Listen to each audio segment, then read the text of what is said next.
I knew I was in a bad place when I found myself donating blood. I got a little IV scar. I never shot dope, but I would go donate blood for money. And I found myself outside picking up cigarette butts off the ground because what little bit of money I had, I didn't want to spend it on cigarettes. I would rather just bum cigarettes, pick cigarettes up off the ground. You know, this stuff is embarrassing to say, but that's what I was doing, man. Picking up cigarette butts off the ground.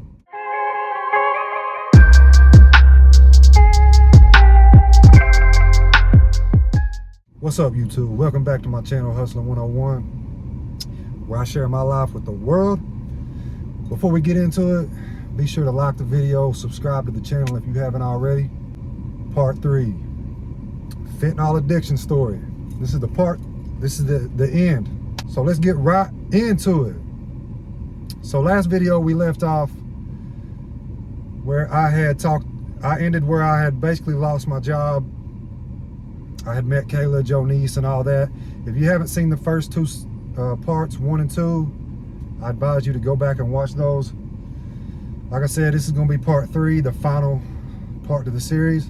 All right, so let's recap a little bit on part 2, because right before I lost my job, I kind of left a couple of things out, important things. I had stopped messing with Tank around that time, and I had met some other people and was getting my stuff a little bit cheaper. And there towards the end, about a week before I lost my job, I went on a COVID leave. I didn't have COVID, but I was around somebody that had it, so they let me leave for a week. And that whole week, I ended up buying like 30 of those pills thinking, okay, I'm just gonna stretch them out. That was a bad idea because I did every one of them within that week. And that kind of kicked off and made my addiction even worse because I kept going back. I was getting them so cheap. I kept going back to get them.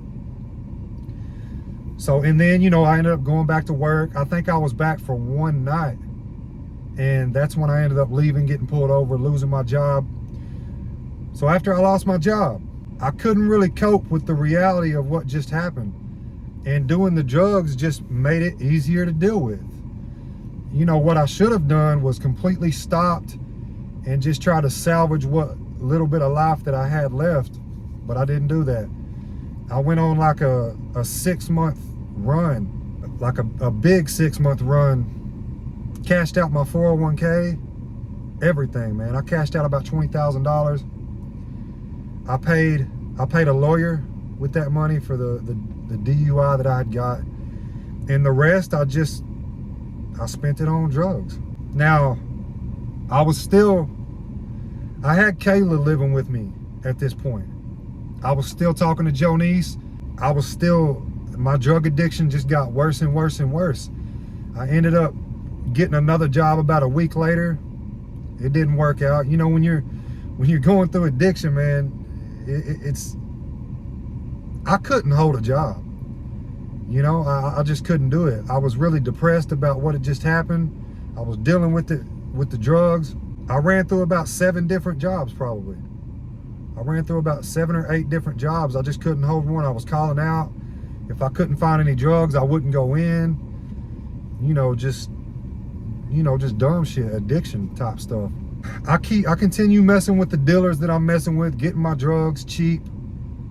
It ended up getting to the point where I was doing between 10 and 30 a day, and it stayed like that for a good 6 months. I did things I wasn't proud of. You know, I had 2 women supporting me financially, giving me money. I would lie. I would come up with lies to get them to send me money. You know, I had 2 ride or die women on my side, to be honest. And I owe them a lot. I owe them a lot. So, and this whole time, I'm losing weight. I'm not eating. I'm losing all my muscle. I was bigger than I am right now, you know, back then. But I stopped eating. I stopped going to the gym. I jumped off the steroids and I just turned into a full-blown addict, a full-blown fentanyl addict. I got to the point where I was pawning stuff for money. I wasn't stealing. I didn't get to that point. I wouldn't allow myself to go steal some shit. But I was working here and there, you know, and I was taking all my money and blowing it on drugs. And to be honest with you, why these women didn't just leave me, I don't know. I don't know why they didn't just leave me, but they didn't. I was still going to see Jonice. I had Kayla at home. Just really just living. It really turned into more of a survival thing, to be honest. It went from me just having it like that to now I need these women around for survival type shit. Not saying I don't love them, because I do. But I needed them. I needed them then more than ever. But it really just contributed to my addiction, to be honest. Like, I wasn't getting the help I needed. For about a month after I lost my job, I was going to a Suboxone clinic. That was hit and miss. I was still messing with fentanyl, doing my Suboxone. You know, you're not gonna get clean unless you want it right here, guys. That's just a fact. You gotta want it right here first. If you don't want it in your mind, there's not a Suboxone clinic or a rehab in the world that's gonna help you.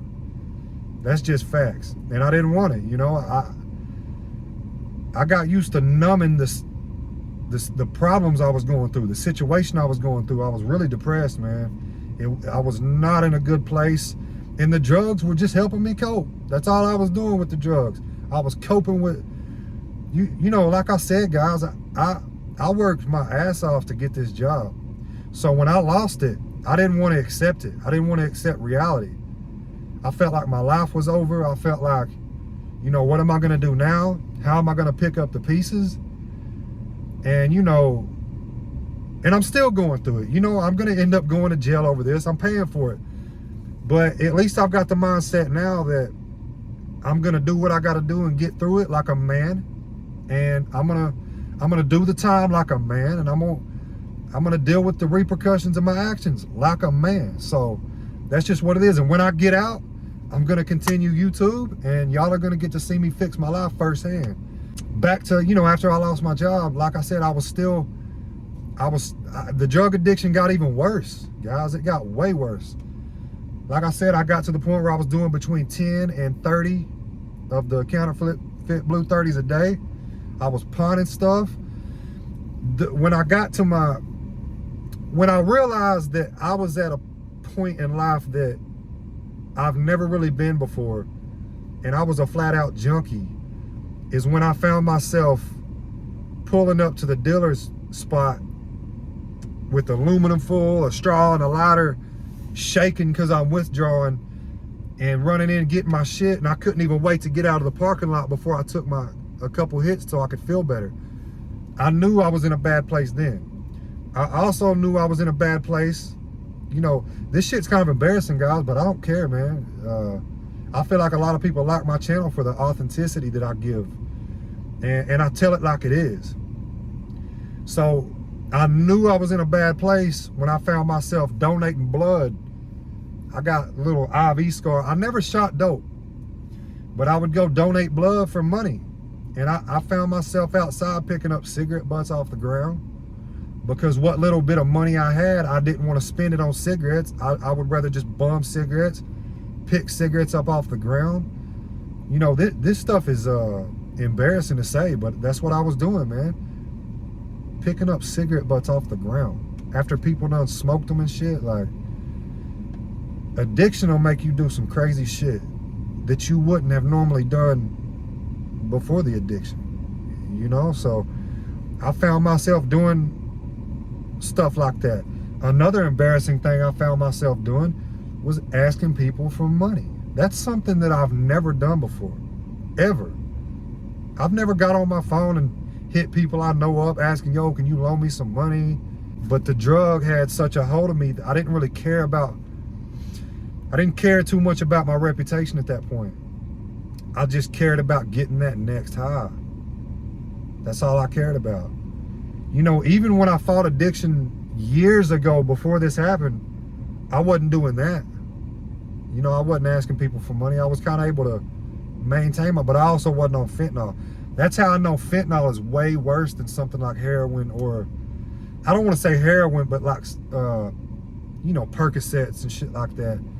With the perks, I I wasn't fiending as bad for it, if that makes sense. Also, I was selling drugs back then too, so I kind of was able to maintain that way too.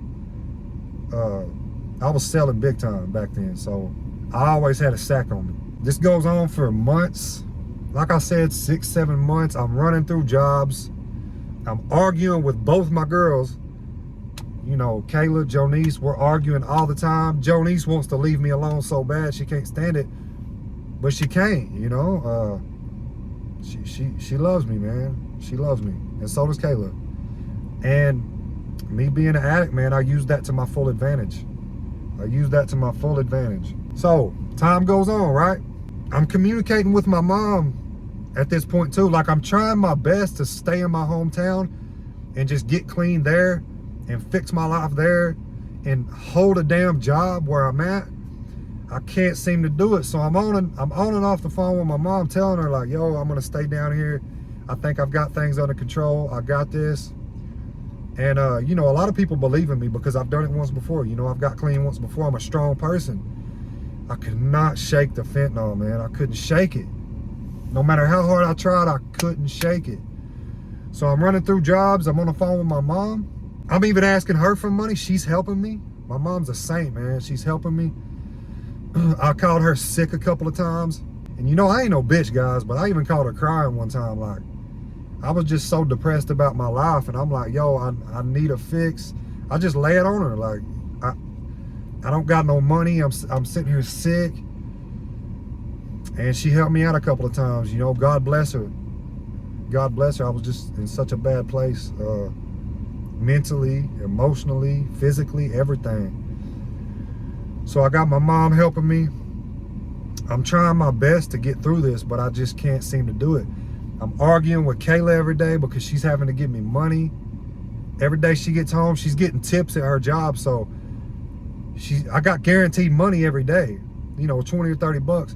So she's giving me money. I'm arguing with her all the time. Sometimes Jonice is giving me money. I'm going to see Jonice every now and again, whenever I can. It finally kind of hits a breaking point. I get it in my head. I got to get the fuck out of here. I got to get out of Cleveland. I can't stay here. This shit ain't working, man. I'm going to end up on the streets, homeless. I'm going to end up in jail. Something bad's going to happen. I had a few encounters with the police during this time. Didn't go to jail. I don't know how I didn't. But I ended up getting lucky and making it out of those situations. I had a situation where I got stopped by detectives because they knew what I was doing, man. They knew the shit I was involved in, but they couldn't prove it. And they wanted to search me, right? And I refused the search. They tried everything. I got so lucky. I don't know how I got out of this, but I refused the search. They brought a dog out and everything, and the dog didn't hit. And I made it out of that situation. But I ended up telling my mom, you know, hey, I'm gonna move up. I'm moving to Nashville. I have to. I can't. And she welcomes me with open arms, you know. She which was a true blessing that I had that opportunity to get away. To get away. So my last week at home, I tell Kayla that I'm gonna pay rent. She ends up giving me like $700 to pay rent. I don't fucking pay rent. I go take that and blow it all on drugs. You know, I'm thinking in my mind, okay, if I'm fixing to get up out of here, I'm gonna go wild and just get high as shit this last week. That was crazy, guys. I shouldn't have did that, but that's what I did, you know. I'm behind on my truck payment. I'm behind on my rent. I just go ahead and don't pay the rent. We make it to, I think, Friday, and I tell Kayla, like, I'm like, yo, we gotta go. You gotta go back to Knoxville for a little while. I'm gonna shoot to my mom's. I'm gonna get clean. We're gonna make a plan, and we can move in back together in the future. I did some shitty stuff before I left, man. I kind of ripped Kayla off a little bit. You know, I ain't gonna say I ripped her off, but I lied to her about what I was gonna do with the money. I did something completely different. I got high with that money. And so this whole week, I'm ripping off plugs too. I'm hitting the plug up saying, yo, give me a front, give me a front, give me a front. I end up running off on some plugs, man. So, you know, that's some shit I did too. So when I do go back to my hometown, I'm gonna probably have to get it up with some people. You know, it just is what it is. If that's how they want to do it. You know, I ain't running from nobody, period. So I ripped some plugs off. My last day, I did like 30 of the blue 30s, man. I was high as shit. We load my truck up with everything that we can from my apartment, and we head to Knoxville. And I drop Kayla off, I drop her stuff off, and then I swing back by my apartment, load my truck back up. I had one of my neighbors help me out, and I take off to Nashville. Getting high the whole time. I'm nodding out behind the wheel. I almost crashed and died. I don't know how I'm still alive, guys. So I hit up Jonice because I want to see her before I leave. I take off. Jonice hits me back up. So I swing back by there and, you know, I see her. We hang out for a little while. And then I take off to Nashville. All right, I get to my mom's. I leave everything in my truck. I go in. My mom hadn't really seen me in a long time at this point. So she tells me, damn, son, you looking rough. You've lost a lot of weight. You pretty much lost all your muscle. You know, I'm sorry that you're going through this, but, you know, go ahead, get comfortable. So I had did my last 30 before I got to my mom's because she told me. She said, one thing I'm not going to tolerate is drugs. You ain't going to bring that shit up here. If you do, you can go ahead and go live on the street. I'm like, okay. So I end up doing my last 30 before I get to my mom's. I go in, whatever, I'm high. She asked me, she said, you're high, ain't you? I said, yeah, Mom. I just went ahead and did the last of what I had. And she's like, all right, as long as you didn't bring no drugs up here. I told her, I went ahead and told her what was going to happen. I said, tomorrow I'm going to be sick. You know, I need you to take care of me if you don't mind. And then I fall asleep. I wake up feeling decent. It's about 12 hours later, which was strange. Usually I would start withdrawing within like 4 or 5 hours. So I wake up feeling kind of decent. I'm like, damn, that's strange. Maybe this ain't gonna be that bad. But what had happened is I did so much the day before that the effects just lasted a little bit longer. So it was taking me longer to start withdrawing. So I go lay down in my mom's bed, you know, like a mama's boy, right? I go lay down in her bed. A few hours later, it starts hitting me, man. I start sweating. I start getting, you know, just that dry skin feeling that you get. The sneezing, the runny nose, bones hurting, can't sleep, tossing and turning, all that shit, man. It hits me like a ton of bricks. You know, nighttime rolls around. Mom asked me to, you know, go in there and lay in the recliner. I gotta sleep. Her bed's soaked from where I've been sweating. We changed the sheets out or whatever. And I go lay in the recliner and it's getting worse and worse. The withdrawals are getting worse and worse. I'm like, fuck. I don't sleep a wink that night. And then, so we roll into day two. It's getting worse and worse and worse. Pretty much the same thing. You know, I'm trying to drink my water. I'm trying to eat a little bit what I can. I can't eat nothing. And I make it that whole day. So I roll into day three. This is when the cravings are at their worst, man. You start plotting and scheming and thinking of crazy shit. So I still had about a quarter tank of gas in my truck, and I had a little bit of money on me that Jonice sent me. I told her some bullshit. I needed some medicine or something. So I relapsed. I ended up telling my mom later. She didn't kick me out, thank God. But I drove. This is how much people are willing to do when they're going through addiction. I jump in my truck. I drive all the way back to Cleveland, 2 hours away, to hit up a dealer and buy $20 worth of fentanyl just to feel better. Bro, that was the longest 2-hour drive I've ever had in my life. I'm shaking, I'm withdrawing. I'm in full-blown withdrawal, man. I almost wrecked a couple of times. It was so bad, and I'm speeding. I'm trying to get there fast. So I ended up getting a couple pills, and I drive back home. I'm feeling guilty. I'm like, damn, I hope my mom don't find out. She's gonna kick my ass out. So I'm good for that day, right? I just restarted. I restarted. The next day, I'm feeling like shit again. So I get on Facebook and hit up my homeboy, and I'm the one that introduced me to Kratom. So I'm asking him, yo, man, does that Kratom really work? Which one should I get? He's like, hey, man, look, get the OPMS black extracts. Luckily, I don't want to say luckily, because this Kratom shit turned into a whole other addiction. But there's a Kratom shop not even 2 minutes from where I can walk there in 5 minutes. So I go there, I have like $20-$30 on me.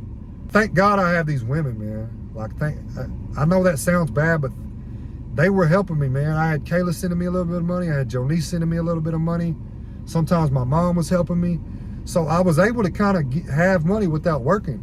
So I go to this Kratom shop and tell them, hey, do you have any of the OPMS Black Kratom shots?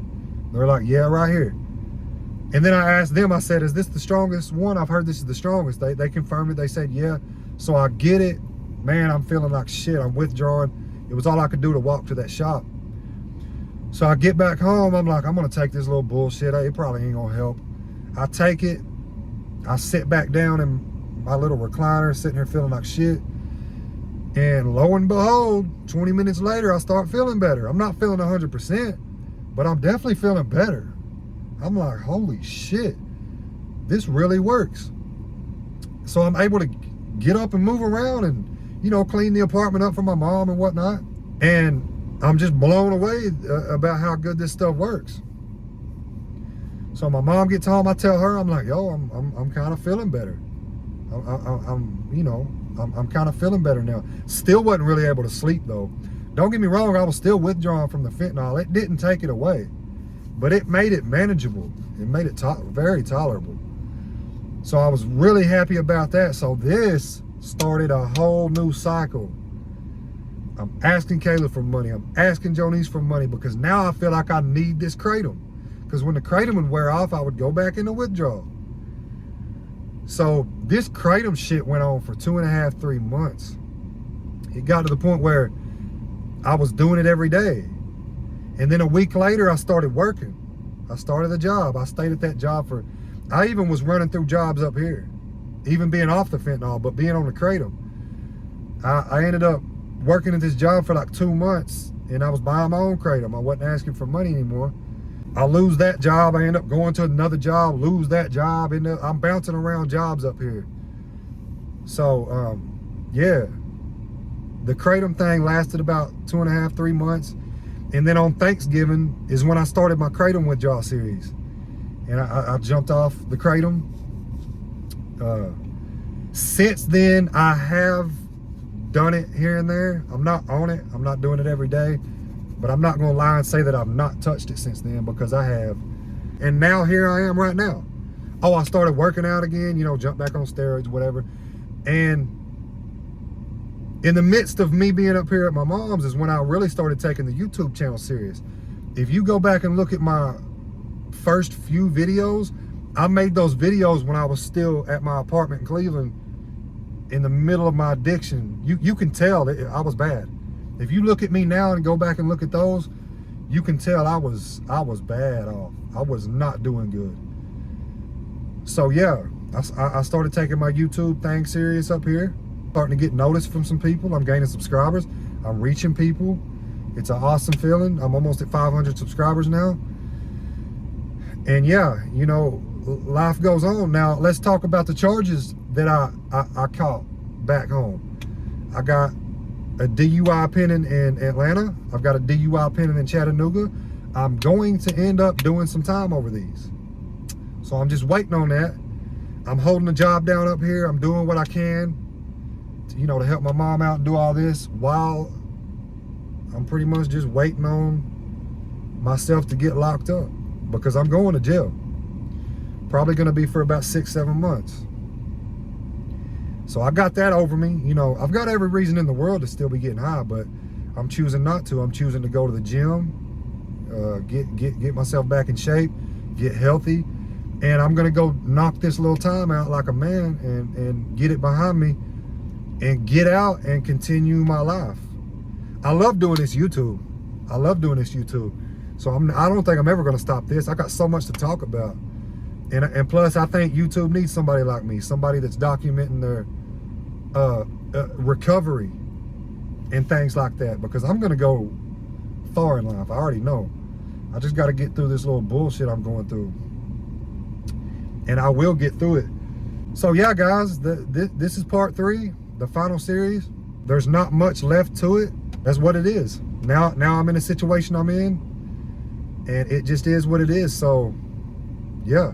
But look, guys, you already know what it is. I'm just a guy that decided to get on YouTube, share his life with the world. Make sure you like the video. Push this out to more people. People need to hear it. Make sure you subscribe if you haven't already, if you choose to. If you get value out of my content, it'll help me out. And as always, peace out.